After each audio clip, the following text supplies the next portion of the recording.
النهارده هعمل معاكم وجبة سهلة قوي وسريعة ولذيذة بالرقاق. تنفع للغدا او للعشاء من غير ولا لحمة ولا فراخ ولا شوربة كمان، يعني نقدر نقول كده فطير شرقي، فطير وش بيتزا، انما النتيجة ممتازة. يلا بينا نشوف عملناها ازاي. في الاول كده بسم الله، هنجيب الكبة وعندنا كمية حلوة كده من الفلفل، فلفل رومي على فلفل الوان على فلفل حار. هنحطه في الكبة وهنفرمه فرمة خشنة في الاول. انا حطيت كمية كبيرة علشان الكمية دي هعمل بيها صينيتين.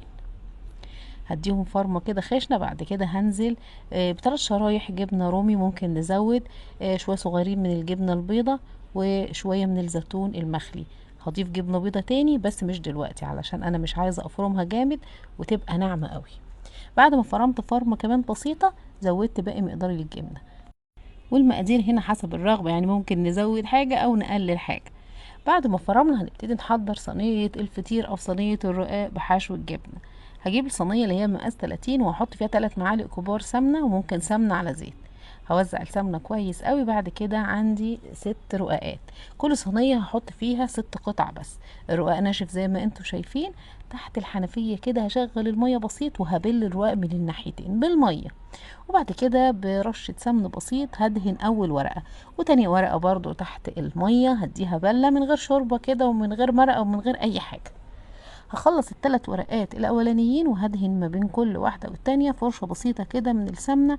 بعد كده هاخد نص كمية الحشو اللي هي عبارة عن فلفل وجبنة وزيتون، وهفردها على وش الرقاق، يعني نص الكمية بالظبط.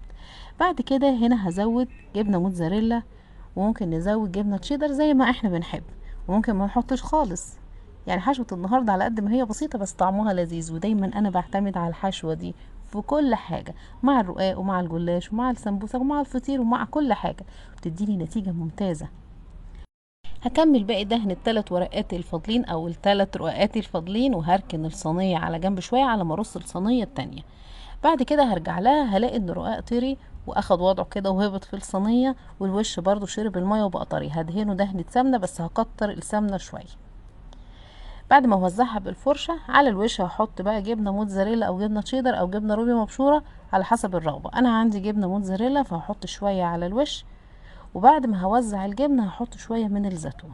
فضروري اول ما نرص الصينيه نركنها دقيقه او دقيقتين علشان الرقاق يطرى ويشرب الماده السائله، ونقدر بعد كده ان احنا نكمل الخطوه الاخيره اللي هي بتاعه الجبنه، لان لو حطيناه في الاول كده بيكون الرقاق لسه ناشف. وبرضو الاضافات اللي في الصينيه دي حسب الرغبه، احنا ممكن نحط جبنه وزيتون وممكن ما نحطش، ممكن نحط اضافات تانية زي البسطرمه. وكده الصينيه بقت جاهزه. هكمل الصينيه التانية. بعد كده هدخلهم فرن سخن مظبوط على درجه حراره 220، وهحطهم على الصاجه على طول لحد ما حروف الصينيه تاخد لون ذهبي. بعد كده هرفعهم على الرف من غير شوايه خالص، برضو النار لسه شغاله من تحت. الوش هياخد لون ذهبي وارضيه الصينيه هتكمل تسويه. انا بسيبهم على الصاجه لحد ما تاخد لون ذهبي بسيط، وبرفعهم بعد كده على الرف. فالوش بياخد اللون الذهبي وارضية الصينية كمان بتكمل التسوية بتاعتها، وزي ما انتوا شايفين كده الفطير او الرقاق من تحت واخد لون ذهبي مظبوط جدا.